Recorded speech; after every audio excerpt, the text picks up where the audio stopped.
Standar proses penilaian kurikulum 2013. Standar nasional pendidikan yang berkaitan dengan pelaksanaan pembelajaran pada suatu satuan pendidikan yang mencapai standar kompetensi lulusan. Standar proses kurikulum 2013 yaitu bahwa semua siswa mulai dari SD sampai dengan SMA atau SMK harus memiliki kemampuan untuk mengamati, menanya, mengelola, menyajikan, menyimpulkan, bahkan mencipta. Belajar tidak hanya terjadi di dalam kelas, tetapi juga boleh di luar kelas. Guru bukan hanya satu-satunya sumber belajar, tetapi juga diperoleh dari buku, koran, TV, radio, dan internet.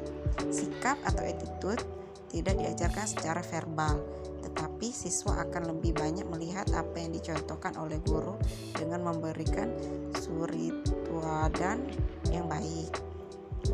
Prinsip, mekanisme, prosedur, dan instrumen penilaian hasil belajar peserta didik yang digunakan sebagai dasar penilaian hasil belajar peserta didik dapat pendidikan dasar dan menengah.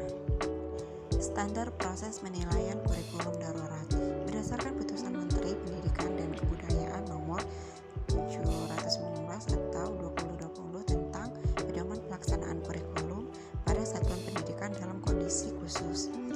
Tujuan dikeluarkannya putusan Menteri tentang kurikulum darurat adalah memberikan fleksibilitas bagi satuan pendidikan untuk menentukan kurikulum yang sesuai bagi peserta didik. Aturan dalam penerapan kurikulum darurat adalah setiap sekolah yang berada pada kondisi khusus dibebaskan untuk menyederhanakan kurikulum sendiri.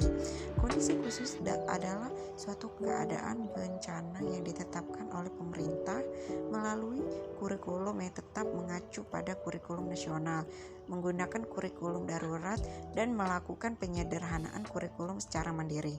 Maksud dari penerapan kurikulum darurat agar kegiatan pembelajaran tetap terlaksana meskipun dalam kondisi pandemi dengan berbagai kendala yang menyertai. Standar proses penilaian kurikulum merdeka.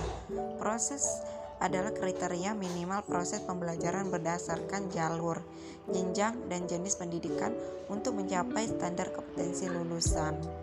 Standar proses digunakan sebagai pedoman dalam melaksanakan proses pembelajaran kurikulum merdeka.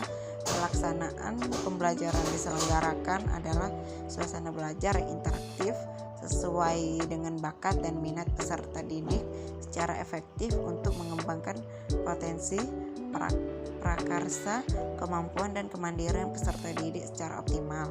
Standar proses meliputi perencanaan pembelajaran, pelaksanaan pembelajaran, penilaian proses pembelajaran.